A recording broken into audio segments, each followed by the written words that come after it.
Oleh karena itu, ketika terjadi zikir berjamaah pertama kali di Masjid Kufah, zikir berjamaah pertama kali di Masjid Kufah menjelang sholat subuh, ini disaksikan pertama kali oleh Abu Musa al-Asy'ari. Abu Musa al-Asy'ari melihat ini baik, ya zikir baik kan, di masjid lagi, berjamaah, menunggu sholat lagi, kan kebaikan di atas kebaikan. Tapi Abu Musa al-Asy'ari terbentengi oleh satu manhaj, maka ada pertanyaan di diri beliau, kalau ini baik, kenapa tidak pernah dilakukan oleh para sahabat? Abu Musa al-Asy'ari baru melihat sekali itu, ada zikir berjamaah dipimpin oleh satu orang. Hallilu mi'ah, sabbihu mi'ah, kabbiru mi'ah. Bertahlillah 100 kali, bertakbirlah 100 kali, bertasbihlah 100 dengan memakai kerikil. Itu pertama kali. Sebelum itu enggak pernah ada. Maka Abu Musa mengatakan dalam hatinya, kalau ini baik, kenapa para sahabat tidak ada yang melakukan? Berarti enggak baik. Nah, cuman karena ada yang lebih alim dari beliau, maka beliau belum berbuat. Beliau melapor kepada Habrul Ummah, Turjumanul Quran, yaitu Ibnu Mas'ud. Kan yang di Kufah, sahabat yang di Kufah itu Ibnu Mas'ud, tadi Abu Musa al-Asy'ari, terus Ammar bin Yasir. Ada 3 sahabat yang dikirim ke Kufah.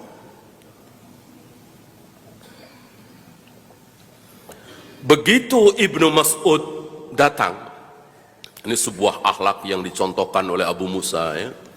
Abu Musa tidak mengetuk rumah Ibnu Mas'ud, tapi menunggu di luar. Ini adab terhadap orang yang alim. Begitu keluar, diceritakan bahwa barusan ada kejadian, mereka ada orang zikir berjamaah, beramai-ramai, dipimpin oleh satu orang. Antum tahu apa yang dilakukan oleh Ibnu Mas'ud demi melihat mereka ini zikir berjamaah?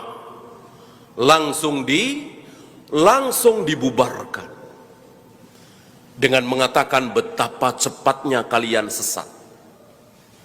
Lihat, bejana-bejana yang dipakai oleh Nabi belum pada pecah, pakaian-pakaian yang dipakai oleh Nabi belum pada usang, tapi kalian telah berani-beraninya merubah ajaran Nabi sallallahu alaihi wasallam. Gak ada contoh seperti ini. Gitu. Apa jawaban mereka? Itu masih ingat? Kami bermaksud baik. Kami bermaksud baik. Emang benar. Semua ahlul bidah gak ada niat jahat. Yang usoli, yang tahlilan, yang salawat nariyah, yang muludan, manakiban, semuanya niatnya baik. Beda dengan pezina, penjudi, koruptor, pembunuh, itu niatnya jelek, jahat. Maka tadi ngumpet-ngumpet. Kalau ini tidak, niatnya baik. Keluarlah ucapan emas yang keluar dari lisan Ibnu Mas'ud. Kam min muridil khair la yusibahu. Berapa banyak orang yang berniat baik tapi nggak dapat kebaikan. Niatnya baik tapi yang didapat keburukan, dosa. Karena amal itu akan berpahala, akan diterima kalau memenuhi berapa syarat? 2. Amal itu akan diterima oleh Allah kalau memenuhi 2 syarat. Apa syarat pertama? Baik tadi, ikhlas karena Allah. Baik, kan? Ini syarat pertama. Syarat kedua? Syarat kedua, caranya mengikuti Rasulullah. Maka syahadat ada 1 apa ada 2? Ada 2, la ilaha illallah Muhammadur Rasulullah. Apa la ilaha illallah? Amal kita, salat kita, puasa kita harus ikhlas karena Allah. Apa Muhammadur Rasulullah? Salat kita, puasa kita, zakat kita harus mencontoh cara Rasulullah. Gitu.